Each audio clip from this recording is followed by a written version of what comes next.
ഭരണഘടനാ സംരക്ഷണ സമിതിയുടെ ആഭിമുഖ്യത്തിൽ തിങ്കളാഴ്ച മലപ്പുറത്ത് ഭരണഘടനാ സംരക്ഷണ റാലി സംഘടിപ്പിക്കുമെന്ന് സ്വാഗത സംഘം ചെയർമാൻ കെ.ടി. ജലീൽ എം.എൽ.എ. പറഞ്ഞു.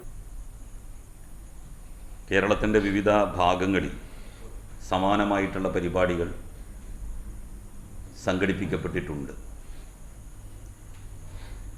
നമ്മുടെ രാജ്യത്തിൻ്റെ ഭരണഘടനാ മൂല്യങ്ങൾക്ക് വിരുദ്ധമായാണ്, അടിസ്ഥാന തത്വങ്ങൾക്ക് വിരുദ്ധമായാണ് പൗരത്വ ഭേദഗതി നിയമം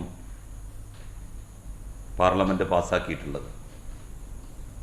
ഏത് നിയമനിർമ്മാണ സഭയ്ക്കും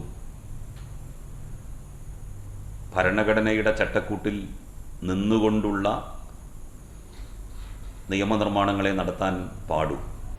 മതത്തിന്റെ പേരിൽ ജനങ്ങളെ ഭിന്നിപ്പിക്കുന്ന പൗരത്വ ഭേദഗതി നിയമത്തിനെതിരെ ശക്തമായ പോരാട്ടത്തിലാണ് കേരളം. നിയമം നടപ്പിലാക്കുന്നതിനെതിരെ സുപ്രീം കോടതിയെ സമീപിച്ചിരിക്കുകയാണ് കേരള സർക്കാർ.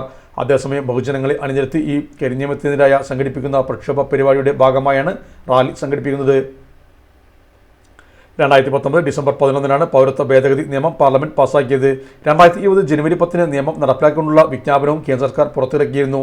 ഇക്കഴിഞ്ഞ മാർച്ച് 13 രാത്രിയാണ് ചട്ടങ്ങൾ പ്രാബല്യത്തിലാക്കി കേന്ദ്രം വിജ്ഞാപനം വന്നത്.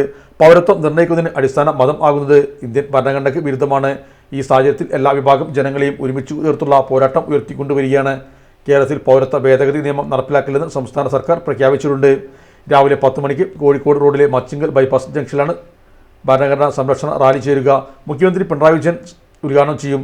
കെ.ടി. ജലീൽ എം.എൽ.എ. അധ്യക്ഷനാകും. മന്ത്രി വി. അബ്ദുറഹ്മാൻ, ഡോക്ടർ സെബാസ്റ്റ്യൻ പോൾ, സുപ്രീം കോടതിയിലെ സീനിയർ അഭിഭാഷകൻ പി.സി. ദിനേശ്, കേരള മുസ്ലിം ജമാഅത്ത് വൈസ് പ്രസിഡന്റും ഹജ്ജ് കമ്മിറ്റി ചെയർമാനുമായ സി. മുഹമ്മദ് ഫൈസി, സമസ്ത കേരള ജമിയത്തുൽ ഉലമ നേതാവ് Salahuddin Faizy Vallappuzha, Kerala Nadvathul Mujahideen treasurer Noor Muhammad Noor Shah, Markazuddawa general secretary CP. Umar Sullami, wisdom Islamic organisation vice president Kunhumuhammad Parappur, MES president doctor A.P. Fazal Gafoor, കവി ആലങ്കോട് ലീലാകൃഷ്ണൻ, MLA-മാർ, LDF സ്ഥാനാർത്ഥികൾ, LDF നേതാക്കൾ എന്നിവരും പരിപാടിയിൽ സംബന്ധിക്കും.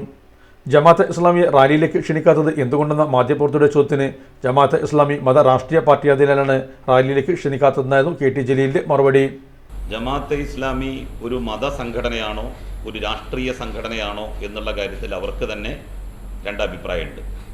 സ്വന്തമായി രാഷ്ട്രീയ പാർട്ടിയുള്ള ഇന്ത്യയിലെ ഏക മതസംഘടനയാണ് ജമാഅത്തെ ഇസ്ലാമി. ഇലക്ട്രോണിക്സ് ഗൃഹോപകരണങ്ങൾ വാങ്ങുമ്പോൾ വിശ്വസ്തതയ്ക്ക് നിങ്ങൾ പ്രാധാന്യം കൊടുക്കാറില്ലേ? എങ്കിൽ വരൂ സോഡിയാക് ഇലക്ട്രോണിക്സിലേക്ക്. മറ്റാർക്കും അവകാശപ്പെടാനാവാത്ത 35 വർഷത്തെ സേവന പാരമ്പര്യമുള്ള മലപ്പുറത്തെ ഏക ഷോറൂം. എല്ലാ പ്രമുഖ ബ്രാൻഡുകളുടെയും refrigerator, washing machine, LED TV, mixie, oven തുടങ്ങിയ ഗൃഹോപകരണങ്ങളുടെ വിപുലമായ ശ്രേണിയിൽ നിന്നും തിരഞ്ഞെടുക്കാം. കൂടാതെ നിങ്ങളുടെ പഴയ പ്രൊഡക്റ്റുകൾ എക്സ്ചേഞ്ച് ചെയ്യാനുള്ള അവസരവും ഒപ്പം ഏറ്റവും മികച്ച വിൽപ്പനാനന്തര സേവനവും. മലപ്പുറത്തിന്റെ വിശ്വസ്ത home appliances partner Zodiac Electronics, traffic circle, Kottappadi, Malappuram.